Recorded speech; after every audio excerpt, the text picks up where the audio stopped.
નમસ્કાર મિત્રો, અમારી યુટ્યુબ ચેનલમાં તમારું હાર્દિક સ્વાગત છે. મિત્રો, અત્યારે આઈપીબીબીની અંદર જાહેરાત પડેલી છે, એટલે કે ઇન્ડિયન પોસ્ટ પેમેન્ટ બેંકની અંદર.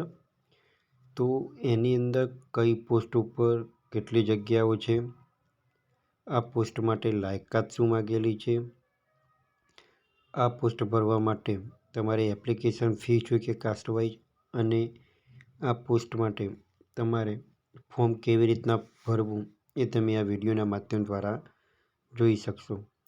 તો મિત્રો, સૌપ્રથમ તમે અમારી ચેનલ ઉપર નવા હોવ તો અમારી ચેનલને સબસ્ક્રાઈબ કરી લેજો અને બાજુમાં આપેલ બે આઇકોનને ક્લિક કરી લેજો, જેથી કરીને રોજ તમને નવા વિડીયોની નોટિફિકેશન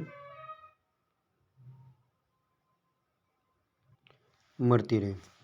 તો મિત્રો, સૌપ્રથમ તમે ગૂગલમાં મારું ગુજરાત.ટુડે કહીને વેબસાઇટ ઓપન કરશો તો એની અંદર તમને જોવા મળશે કે આઈપીબીબી રિક્રુટમેન્ટ 2025 એટલે કે ઇન્ડિયન પોસ્ટ પેમેન્ટ બેંક, જેની અંદર કઈ પોસ્ટ ઉપર જગ્યાઓ પડેલી છે. તો ક્લિનિકલ બેઝડ એક્ઝિક્યુટિવ એટલે કે સીબીએ માટેની જગ્યાઓ પડેલી છે, અને આ પોસ્ટની અંદર કુલ કેટલી જગ્યાઓ છે. તો મિત્રો, આ પોસ્ટની અંદર કુલ તેને 51 જગ્યા છે. હવે મિત્રો, આની અંદર તમારે એજ્યુકેશન લાયકાત શું માગેલી છે. તો આ પોસ્ટનું ફોર્મ ભરવા માટે તમે મિનિમમ ગ્રેજ્યુએશન પાસ કરેલું હોવું જોઈએ. ગુજરાત રાજ્યની કોઈપણ માન્ય યુનિવર્સિટી માટે સ્નાતકની પદવી તમે પાસ કરેલી હોવી જોઈએ. હવે મિત્રો, આ માટેની સિલેક્શન પ્રોસેસ કેવી રીતના થશે. તો સૌપ્રથમ તમારું મેરિટ બેઝ તૈયાર થશે. મેરિટ બેઝ ગ્રેજ્યુએશન ઉપર તૈયાર થશે મિત્રો તમારું. એના પછી જે લોકોનું મેરિટમાં નામ આવશે એ લોકોનું ઇન્ટરવ્યૂ થશે, અને ઇન્ટરવ્યૂ પછી તમારે ડોક્યુમેન્ટ વેરિફિકેશન આવશે. હવે મિત્રો, ઉંમરની વાત કરીએ તો ઉંમર કેટલી માગેલી છે. તો મિનિમમ ઉંમર તમારે 21 થી 35 વર્ષ સુધીની હશે, જે આપણા પાછળ આપણે પીડીએફની અંદર જોઈશું. હવે મિત્રો, આ પોસ્ટનું ફોર્મ ભરવા માટે તમારે એપ્લિકેશન ફી શું છે. તો જે લોકો એસસી કેટેગરી, એસટી કેટેગરી અને હેન્ડીકેપમાં આવે છે તેવા લોકો માટે 150 રૂપિયા ફી છે, અને જે લોકો અધર કેટેગરી એટલે કે જનરલ કેટેગરી, ઈડબ્લ્યુએસ કેટેગરી અને ઓબીસી કેટેગરીમાં આવે છે તેવા લોકો માટે 750 રૂપિયા ફી છે. હવે મિત્રો, આ પોસ્ટ માટેનું જોબ લોકેશન શું રહેશે. તો આ પોસ્ટ માટેનું જોબ લોકેશન મિત્રો ઓલ ઓવર ઇન્ડિયા રહેશે. હવે મિત્રો, આ પોસ્ટ માટેની સેલરી શું રહેશે પર મંથ. તો આ પોસ્ટ માટેની સેલરી મિત્રો 30,000 રૂપિયા રહેશે પર મંથ. અને મિત્રો, આ ફોર્મ ભરવાના ચાલુ થઈ ગયા છે, અને આ ફોર્મ ભરવા માટેની છેલ્લી તારીખ 21/3/2025 છે, એટલે કે 21 તારીખ છેલ્લી તારીખ છે. હવે મિત્રો, એપ્લાય કેવી રીતના કરવું. તો એપ્લાય કરવા માટેની લિંક તમને વિડીયોના ડિસ્ક્રિપ્શનમાં આપેલી છે, અને આપણે વિડીયોના માધ્યમ દ્વારા પણ જોઈ શકશો કે એપ્લાય કેવી રીતના કરવું.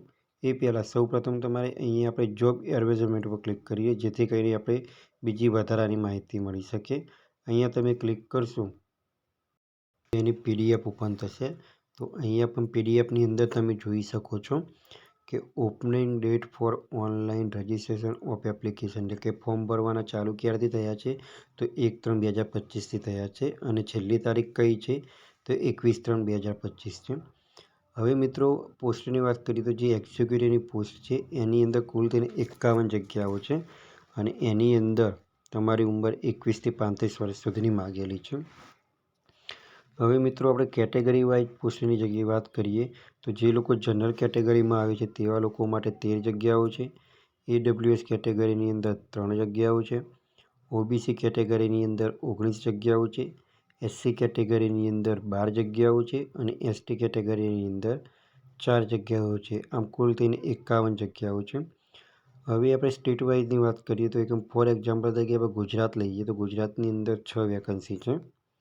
એવી રીતે તમે આ પીડીએફનો અભ્યાસ કરી શકો છો મિત્રો, કે જેની અંદર તમારે જે માહિતી જોઈતી હોય એ તમને અહીંયા મળી શકે. અહીંયા તમને ક્રાઇટેરિયા બતાવેલું છે કે તમે એજ્યુકેશન ક્વોલિફિકેશન શું કરેલું હોવું જોઈએ.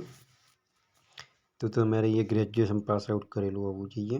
એવી રીતે અહીંયા તમે મિત્રો પીડીએફનો અભ્યાસ પણ અહીંયા જોઈ શકો છો.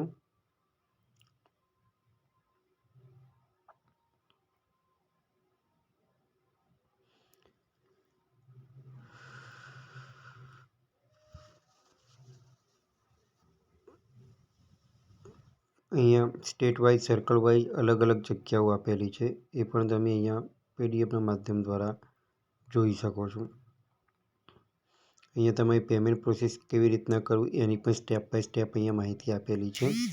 તમારે ફોટો અને સિગ્નેચર કેટલા કેબીમાં અપલોડ કરવો, તો ફોટો અને સિગ્નેચર 20 થી 50 કેબીની અંદર તમારે અપલોડ કરવાનો રહેશે, એ પણ અહીંયા તમને માહિતી આપેલી છે. હવે મિત્રો ફોર્મ કેવી રીતના ભરવું, તો ફોર્મ ભરવા માટેની લિંક તમને વિડીયોના ડિસ્ક્રિપ્શનમાં આપેલી છે અને આપણે વિડીયોના માધ્યમ દ્વારા પણ જોઈ શકીશું. તો અહીંયા એપ્લાય ઓનલાઈન ઉપર ક્લિક કરશો તો તમને મોબાઈલની અંદર આ રીતનું ઇન્ટરફિયર દેખાશે. એટલા માટે દેખાશે કારણ કે કોઈપણ બેંકની જાહેરાત હોય એ તમારે તમારા લેપટોપની અંદર અથવા તો પીસીની અંદર ભરવાનું રહેશે.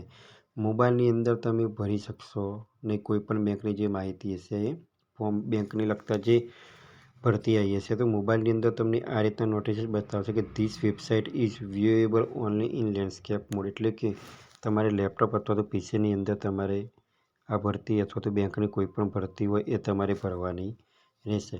તો મિત્રો, જે મિત્રોએ ગ્રેજ્યુએશન કરેલું છે તેવા મિત્રોને આ વિડીયો આગળ શેર કરો અને રોજ ગવર્મેન્ટ જોબને લગતા વિડીયો અને ટેકનિકલના વિડીયો જોવા માટે અમારી ચેનલને સબસ્ક્રાઈબ કરતા રહો. જો મિત્રો તમને આ વિડીયો ગમ્યો તો લાઈક કરજો, શેર કરજો અને સબસ્ક્રાઈબ કરજો. Thanks for watching the video.